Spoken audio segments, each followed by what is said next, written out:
movie, and we'll talk about that in the next 10-15 minutes, and we'll see. Welcome, Chief. Yeah, thank you so much, sir. I do appreciate it. And it's good to be seeing you for the first time. Yeah. I know we've been talking for quite some time, but yeah, to meet you officially, it is my first time. But welcome. Yeah, thank you so much, and I do appreciate it. I do wholeheartedly appreciate it for the level of support, that you have given me, and also to the entire country. And please keep up the good work. Thank you. And you are a filmmaker. How is it like, making film in Liberia? I mean, when it comes to movies, Liberia, we are way down the line there. Mm-hmm. When you compare us to the likes of Nigeria, Ghana, no disrespect to Liberia, that's a fact. Yeah. I mean, it's organic. Yeah. And when you compare us to the likes of Ghana, Nigeria, South Africa, other countries, we are far from them. But how is it like making movies for you in Liberia? Well, basically, you said it all right. Making movies in Liberia is kind of more challenging. It's more difficult, because we are still struggling. Yeah, honestly, we are not to an industry yet. You understand? Yeah, because looking at other big industry like our nearby country, like you mentioned, the like of Nigeria, South Africa, and they are way bigger than us, right? So there are a lot of challenges, looking at budgetary support, looking at investors, looking at the system. It's so difficult to do a movie in Liberia, but I can tell you that it's a gradual process, because there are a few like-minded people who are definitely coming back to Liberia, who went out there, who trying to see how best to improve the sector. Okay. Yeah, so I can tell you for free, it's not an easy thing to do a movie. But there are prospects. There are prospects. Okay. I can tell you for free, there are prospects, because this is a very lucrative sector. And I know, and everybody out there know that the entertainment sector, most especially the movie sector, is very lucrative, and this sector also can give back to the country. A lot of revenues can give back to the country. You understand? And this sector can also employ a lot of people. You understand? So it's not a sector that we all should overlook. Many a times you see that people not want to invest into the sector, because I think this is the mindset of Liberians. Yeah, but we need to double up. Yeah. And honestly, like you said, the industry or the sector is lucrative. Is one of the sectors that makes you both popular and makes you rich. Yeah. But unfortunately, we are not tapping into that prospect. If you had to give a recommendation, what would you say we need to do to get our industry or our sector to that level that other people are? Yeah, basically there are a lot of recommendations, right? The first thing, we need fundings. Fundings is one of the major challenges. You need government funding, government in. Yeah, government fundings. Okay. Yeah, we need government support. We need budgetary support. You understand? Because that's the only way. We need a very strong law. We need a very strong copyright law. You understand? We need a film commissioner, wherein that if our films are being sold out there, we as the film practitioners can get a commission on that, and the government need to put in a right, like for now, right? They have the Liberia Tourism Agency. You understand? So we want to graduate from the level of a union, because we have a governing body that governs all filmmakers in Liberia called the Liberia Movie Union. For me, I think that we should graduate from a union to an agency.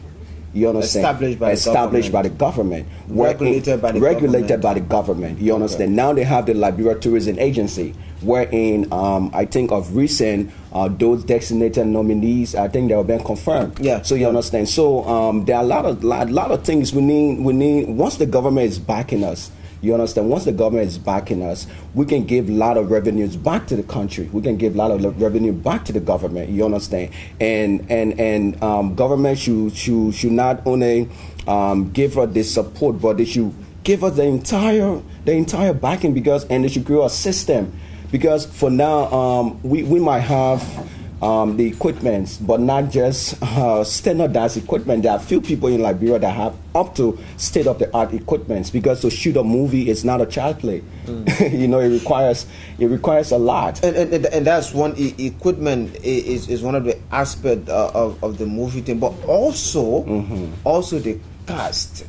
I don't know how you guys go about casting the stars in the movies. One of the things people normally talk about with Liberian movies is our accent, our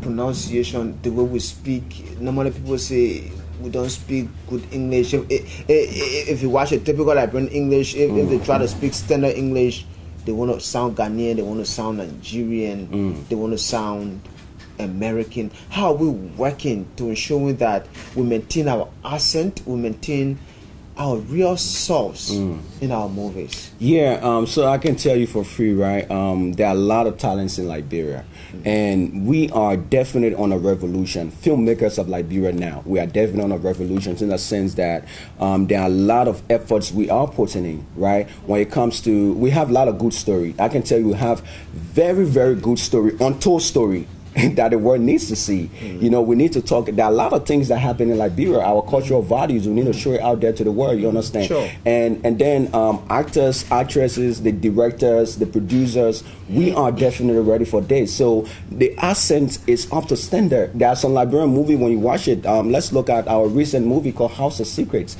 And there are a couple of Liberian movies that when you go on YouTube, when you watch it, you're going to be like, is this a Liberian movie? And within that, we also showcase our tourism sector. You know, we attract people, we tell people that in the diaspora, you can visit Liberia. Liberia is a place that you can visit. We have on top talent. So our accent is good, and mind you, we also blend it with our local colloquia, because you cannot do without, you understand?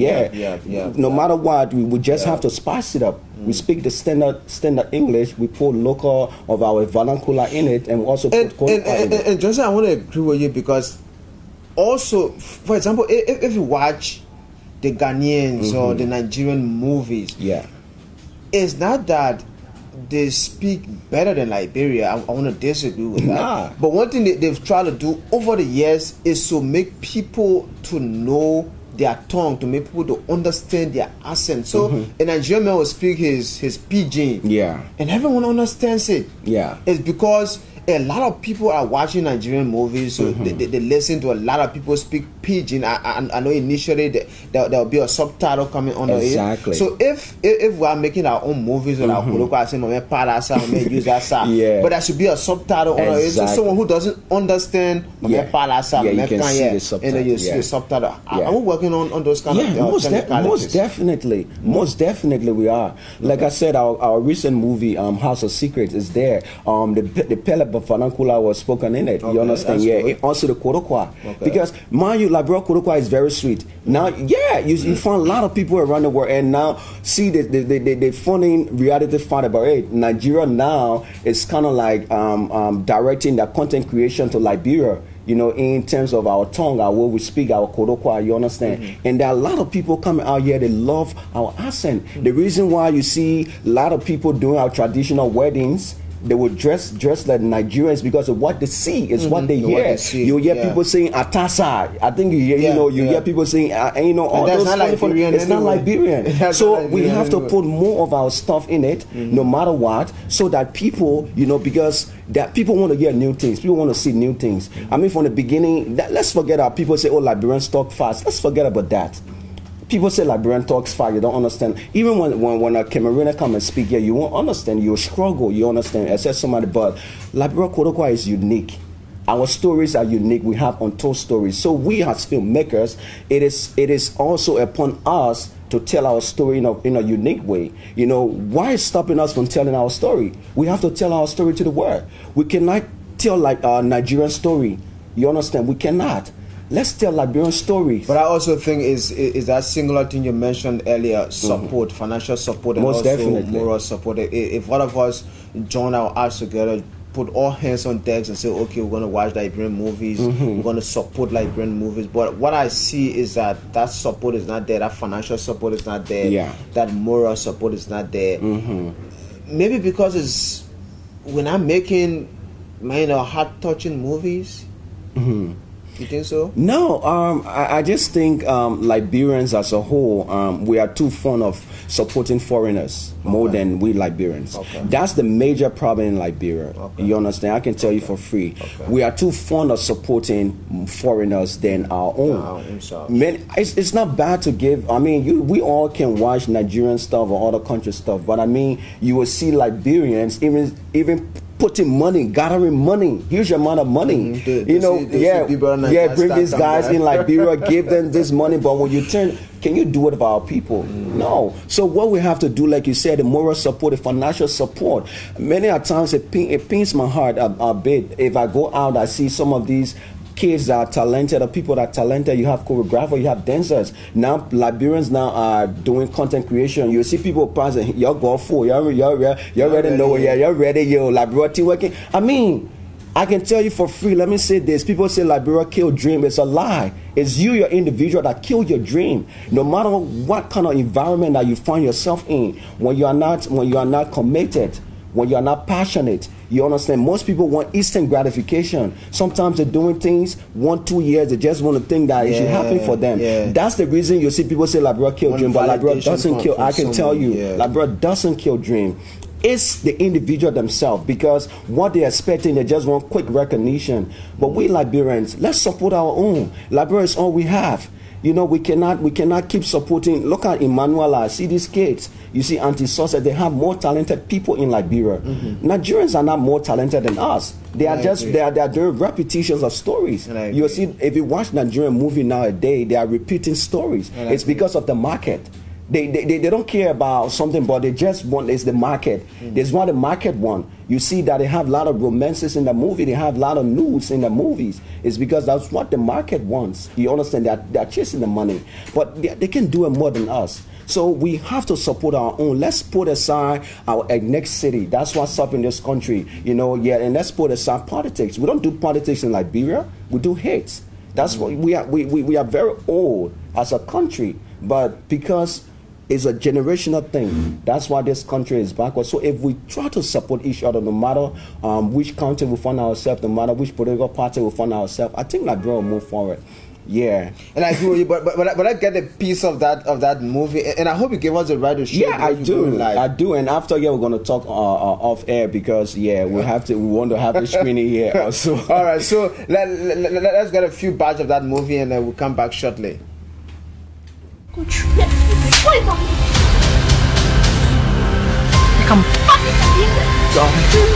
got police? You got the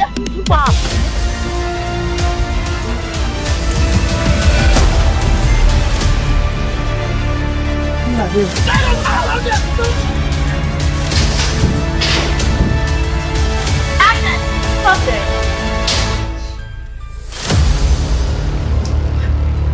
What you saw in there never happened. Understood? Yes, ma. Good. You work for this family. So if you value your job in your pretty little life, you're going to keep your mouth shut. Understood? Now go. Wow. That's beautiful. Yeah. But thanks a lot. I think, what is this story all about? Yeah, so basically, once you hear the name House of Secrets, right? House of Secrets, there are many secrets within this house. It is a family story. It is a family story that Rachel Ludolo, I played the lead character, Rachel Ludolo, family man, have his brother, his sister living in the house with him. He had his wife also, but he also had a company. He was a very hardworking man, out of nowhere, from down the line, struggle, and then God blesses him. He became very wealthy. He was the most wealthy man in the country, you understand? But on the other hand, his brother in his roof was also doing drug. He was, he was suffering from drug. He was a drug abuser. But this Mr. Richard Ludolo also, had a side chick. Even though he was legally married, but he had a side chick, and then he started spending her. That's where the problem came from too. And his side chick, had the audacity, went in the house one night, and then she went there to engage the wife. And while they were trying to toss her and all that thing, the wife hit her with the hammer on her head. You know, yeah. So this story has a lot of emotions, betrayal, a lot of pains and all that. Yeah, but it's a Liberian story. It was shot in Liberia. All those who acted in that movie are Liberians. Yeah, and it is a Liberian production. Wow, thank you so much. And one thing I also like to recommend to all of you who are making